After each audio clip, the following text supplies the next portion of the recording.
Ассалаумағалейкум ағайындар. Ассалаумағалейкум барша қазақ елі, қазақ етанасы көрермендері.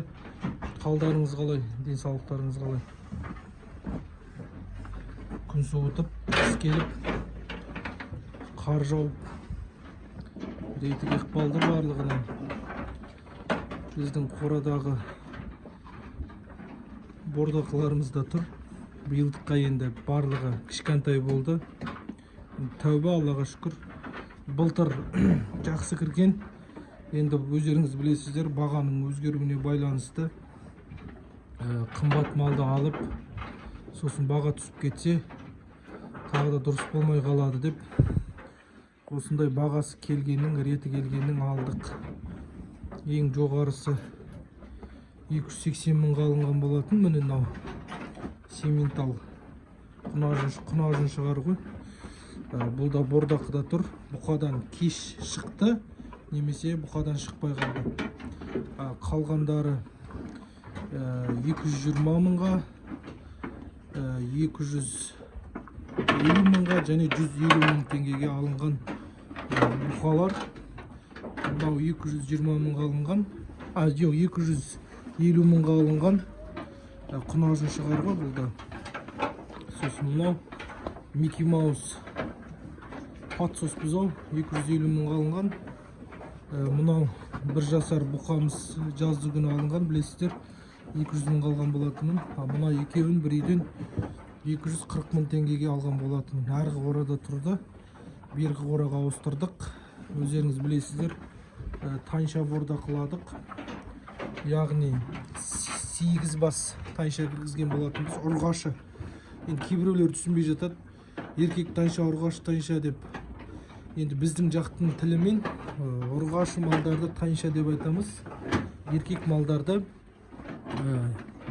еркек бұзау, немесе еркек торпақ және бұқа деп айтылады. Сондықтан ұрғашы біздің тайыншаларымыз, ұрғашы тайынша. Бұлар 8-і кірген болатын, 2-і қалды, 6-ы сойылып кетті. 4-і весаға салынып сойылды. 3100-3050 теңгеден кеткен болатын. Ал қалған біреу, екеу, үшеуі, яғни кеше екеу, алды күні біреу. Олар 450 мың теңгеден кетті. 450 мың теңгеден міне қалған екеуі 6 басы сойылып, міне екеуі қалды.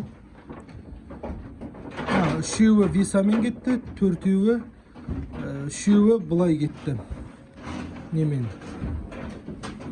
Ақшалай сатылып кеткен болатын. 4-і деп сатасып тұрмын ғой. 450 мыңнан саттым. Енді мынау құнажын шығармен, сементал құнажын шығар қалды. 2 ұрғашы ғана қалды. Қалғаны 7 еркек. Енді мынау буаз, мынау нақты буаз, бұған сендім. Өйткені бүйірі түсіп тұр. Бірақ мына жердегінің тоже бүйір түсіп тұрған, ішінен бұзау шыққан жоқ. Маткасы бәрі таза, бұқадан қашпапты. Енді соған жүгіне отыра, бұл да бұқадан қашпаған деп ойлаймын. Өйткені кішкене қиындау көтеріліп жатыр ше, көтерілуі қиындау. Яғни бұқадан қашып кеткен мал тез көтерілетін. Менде мына жерде тұрған тоқал, ұрғашы тайынша тез көтерілді. Ол буаз болып шықты. Енді мына буаз емес деп ойлаймын. Мынау буаз болса да, бұған әлі қайда.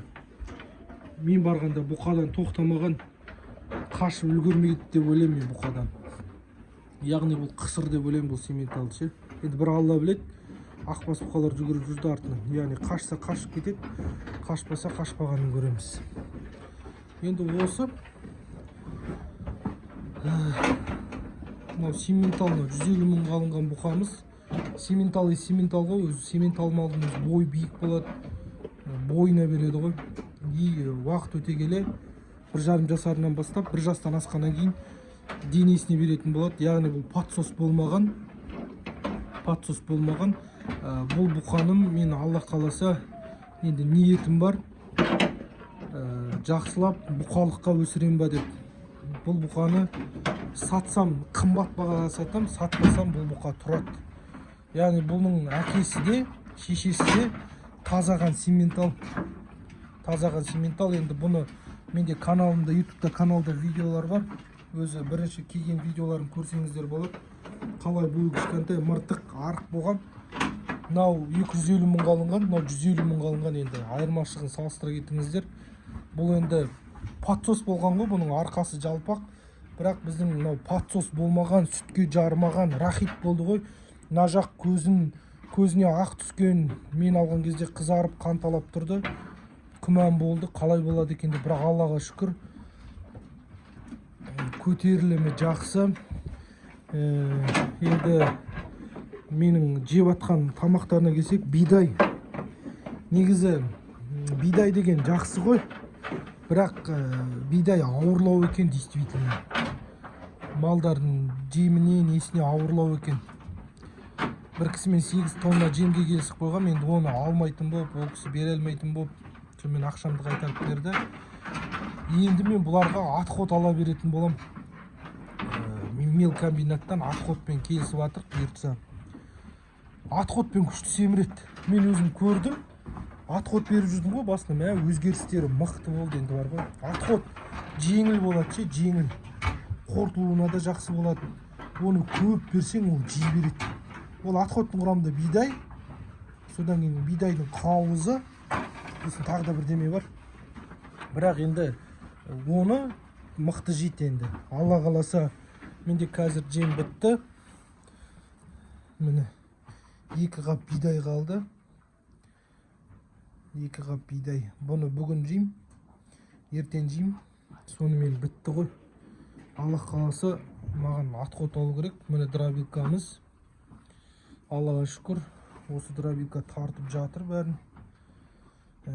Аяғын биік қылдырып қойдық, яғни қап кигізуге. Бұйыртса, осы жерге әдемілеп тұрып, отход қалап қоятын боламыз. Енді мынау жай кішігірім ғой, ашық тесік. Бірақ мына жағы қанша ашық тесік болса да қар кірмейді.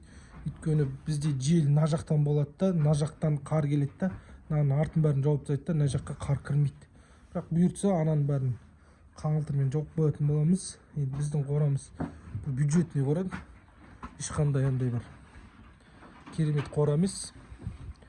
Осы қорадан мал бордақылап шығарып жатырық.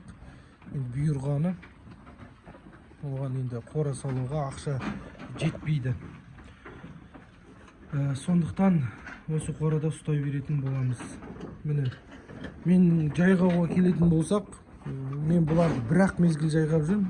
Яғни бір-ақ мезгіл деген кезде бір-ақ мезгіл жем берем, бір мезгіл су берем. 2 мезгіл су бергем, ішпейді, жалап тұрады. Сондықтан бір-ақ мезгіл су беріп жүрмін. Енді бұйыртса, әбден жемге құнығып, жем күшейткеннен кейін бастап 2 мезгіл су беретін болам. Мына құнажын тайшалар 2 мезгіл ішіп тұрған, бидай бергеннен бастап бір-ақ мезгіл ішетін болды. Яғни отход беріп, отходқа сәл-пәл тұз қосып беретін болсақ, 2 мезгіл ішеді ғой. Енді отходтың келгенін күтеміз. Яғни таңертеңгілік бұлар таза жейтіне шөп салып қоям. Шөптерін жейді. Содан кейін сағат таңертең кешкі 5:30 кезінде жем тартып, суарып, жемдерін салып, шөптерін салып, таңертеңге дейін тұрады. Яғни жеген ішкендерін қорытып асып қой. Енді бұйыртса асығыс жоқ қой, бұлар көктемге дейін, немесе февральға дейін көреміз, Алла қаласа қалай болатынын. Мына ұрғаш тайшалар бәрібір сатылып кетеді. Тек еркектер қалатын болады. Еркектерге асығыс жоқ, асықпай жай-жайдан бордақылай беретін боламыз. Сол бір видео шығарып қойайын деп, шығармағалы біраз болды, айып етпеңіздер. Біздің қалымыз жақсы, Аллахқа шүкір. Жүріп жатырық осылай жай-жайдан. Енді мен түсінгенім барлығы бірден болып кетпейді. Біресе былай болып тұрады. Сондықтан барға шүкір етіп, аз-аздан бордақылап жатырық. Келесі кездескенше аман сау болыңыздар. Бүгін жұма. Жұманың хайыр берекесі барша мұсылмандарға болсын. Еліміз аман, жұртымыз тыныш болсын. Қазақ еліміз аман болсын. Мал бордақылап жатқан ағайындардың бордақылары жақсы болып, салмақты болуын нәсіп етсін. Аман сау болыңыздар.